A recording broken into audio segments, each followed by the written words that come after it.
All right, so we're going to go over one of the other submissions from in our good positions here in the Essentials instructional, and this is going to come from circle choke on Dustin's back. Okay, so I managed to just take his back. I got my hooks in. Little side note on this: the reason the back gets 4 points is it's such a dominant position. In MMA, I could be striking, or street fight, I'm striking. Jiu-jitsu, I'm setting up all these chokes, and there's very little that Dustin can do other than defend. At the best, the only thing he can really do is when I make the mistake and cross my feet. So when I cross my feet, he can lock up an ankle lock, get my ankle, and hurt my ankle. So the biggest rule you'll learn, and you'll probably do it a million times until you tap out from it and get frustrated, make sure you don't cross your feet. It's natural, you feel natural doing it, but don't do it. Flare them out. Okay, so I actually take my toes and flare them out instead.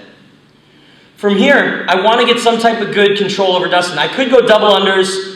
Right, I could seat belt. There's a bunch of stuff you can do here. For this particular choke, I have an over-under grip. Okay, turn just a little bit. There we go. So I have an over-under, and I'm glued to him. Okay, so my chest is on his back. My head is going to keep head pressure. Okay, for the sake of me talking, I'm going to bring my head off. But this whole time, I want you to be taking your head. Right, in Jiu-Jitsu, we talk about having horns. I want to take one of your horns, and I want you to push that horn into the back of his head to keep that space closed. So I got my over-under. So from here, what I'm going to do, whatever the underhook hand is, I'm going to reach and grab that same side collar. And I'm going to open it up. And I'm opening up the collar to make it easy to get a thumb inside grip with my right hand, with my other hand. Now, if I go straight up to here, it's going to be pretty easy for Dustin to keep his chin down. It might be easy to grab my wrist. So there's a little trick that I'm going to do to make this, one, a much tighter choke, and two, more likely I'm going to actually get it. So instead of going straight up for the choke, I'm actually going to draw this back to this side collarbone. And I'm going to take the blade of my hand, and slice that under his chin, making him look into the chokes.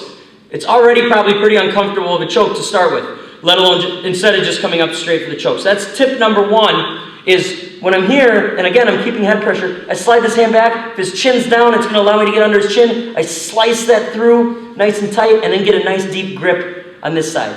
Tip number two for getting a really tight choke. When I get my grip, I'm not just getting my grip, I'm going to set my grip. And what I mean by that is, if you zoom in kind of to just this grip part, I'm going to take my hand here, and right before I get my grip, I'm going to pull it down, and then get my grip. And it's already much tighter. Dustin can feel the difference.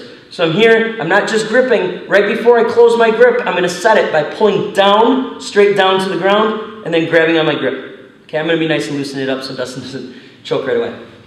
So from here, I have three different scenarios. We're going to cover just one. Okay, really briefly, the other two is I'm able to get his arm up and I go behind his head. The other one is I can't get any grip, and I'm actually going to put my foot in the bottom of his lapel, and I'm going to push down and finish the choke there. Okay, we're not going to go over those. We're going to go over kind of the more common one that you see. So from here, I'm all locked up nice and tight. I'm going to grab this far side collar, this far side lapel. Now this is like kind of the tricky part. It's like patting your head and rubbing your tummy at the same time, because this cutting one needs to come across his throat and cut this way. But this side needs to go straight down towards his ding-dong. If I pull this across, it actually creates a lot of slack here for him to survive. Okay, so what I need is I need to kind of pull this down and pull this across at the same time. And what most people do is they pull them both across like this. So it might take some practice to just pull down first and then go for the cut. So, from the beginning, I'm here, open the collar up, bring this back, use the blade of my arm to slice under, get a nice grip. Right before I close my grip, I set it by pulling down and locking it. Grab the far collar. Now, I'm going to pull straight down first to cut off this artery.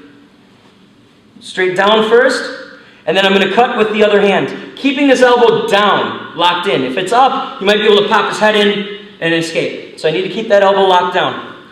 Slide it in, get my grip, grab the far collar, lock the elbow down, pull this down, and then slowly start to cut. Okay? If you need to fall, just like the escape, we talked about falling towards his finger side, that's bad for us. We will fall towards our elbow to finish the choke, if you need to fall. Okay, one more time. Here, glue my head in, open up, slides back, slice under. Right before I get my grip, I set it by pulling down and then gripping. Reach the far collar, Okay, pull the collar straight down as this one slices, keeping my elbow down. If I have to fall, I fall towards my elbow. Okay, so that is the one of the circle chokes from back position.